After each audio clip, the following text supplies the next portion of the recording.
الحمدللہ 2-3 دن قبل ہمارے ہم سبق اور ہمارے بڑے ہی عزیز دوست جناب محمد احمد فیضی صاحب کی شادی تھی۔ میں دعا کرتا ہوں اللہ تعالیٰ سے کہ اللہ تعالیٰ ان کی اس زندگی کو خوشگوار بنائے اور ان کی زندگی میں خوشیاں آئیں،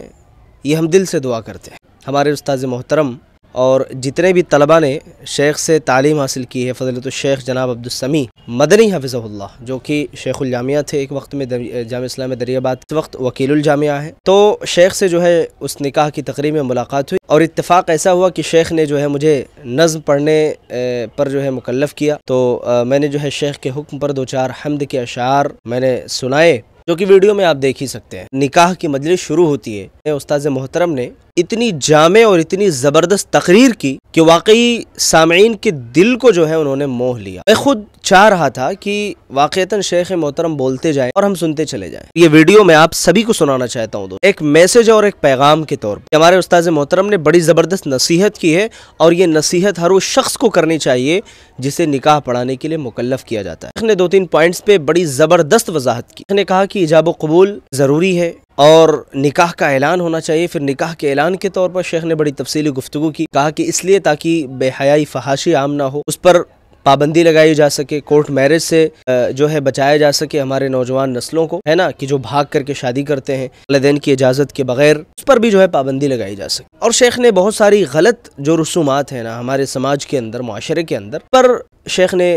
روشنی ڈالی۔ کہا کہ جیسے نکاح کی تقریب میں بہت سارے لوگ جو ہے ہمارے یہاں دیہاتی زبان میں ڈھکیا بولتے ہیں، اس میں ٹاول وغیرہ اور بہت ساری چیزیں رکھ کر کے لائی جاتی ہیں، مشرکوں کی مشابہت ہے۔ اگر برکت کے طور پہ آپ کر رہے ہو تو یاد رکھو کہ یہ عمل ہمیں شرک تک پہنچا سکتا ہے۔ واقعتاً مطلب بہت ساری ایسی چیزیں ہیں جسے ہم اگنور کر دیتے ہیں، جس پر توجہ نہیں دیتے، اور وہ چیزیں قابل ملاحظہ ہوتی ہیں، قابل غور ہوتی ہیں۔ اسی طریقے سے شیخ نے کہا کہ عام طور پہ نکاح کی جب تقریب ہوتی ہے تو بہت سارے لوگ اجتماعی طور پہ ہاتھ اٹھا کر کے دعا کرتے ہیں۔ میں بھی جب کہیں نکاح پڑھاتا ہوں، نصیحت کرتا ہوں، تو میں یہ بات تاکیدی طور پہ بیان کرتا ہوں، دیکھو نکاح کے بعد مسنون طریقہ یہ ہے کہ ہم نوشا کو، دولہا دلہن کو دعا دیں، بارک اللہ لک و بارک علیک وجمع بینکما فی خیر، یہ دعا ہمیں اور آپ کو دینی چاہیے، اور یہی دعا اللہ اس کے رسول صلی اللہ علیہ وسلم نے ہمیں کھائی ہے۔ شیخ نے کہا کہ یہ دعا نوشا کو ممی حضرات پیش کریں، یہ دعا دیں، ان کی زندگی مبارک ہو۔ تو بہرحال بتانے کا مقصد یہ ہے کہ میں وہ ویڈیو آپ کو دکھانا چاہتا ہوں۔ یہ تو میں نے اسٹارٹنگ میں بہت ساری باتیں میں نہیں بول سکا ہوں جو شیخ کے بیان میں آپ سنیں گے۔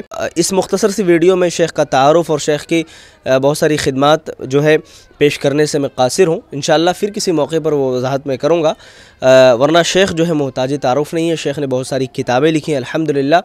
اور وہ کتابیں پوری تفصیل کے ساتھ انشاءاللہ کسی اور ویڈیو میں آپ کے سامنے رکھنے کی کوشش کروں گا۔ بہرحال یہ ویڈیو آپ سبھی دیکھیں، سنیں اور اپنے دوستوں کے ساتھ بھی شیئر کریں۔ یا ایھا الذین آمنوا اتقوا اللہ حق تقاته ولا تموتن الا وانتم مسلمون یا ایھا الناس اتقوا ربکم الذی خلقکم من نفس واحدہ وخلق منها زوجها وبث منهما رجالا كثيرا ونساء واتقوا الله الذي تساءلون به والارحام ان الله كان عليكم رقيبا يا ايها الذين امنوا اتقوا الله وقولوا قولا سديدا يصلح لكم اعمالكم ويغفر لكم ذنوبكم ومن يطع الله ورسوله فقد فاز فوزا عظيما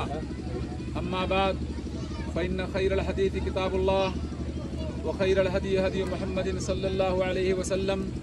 وشر الامور محدثاتها وكل محدثة بدعة وكل بدعة ضلالة وكل ضلالة في النار۔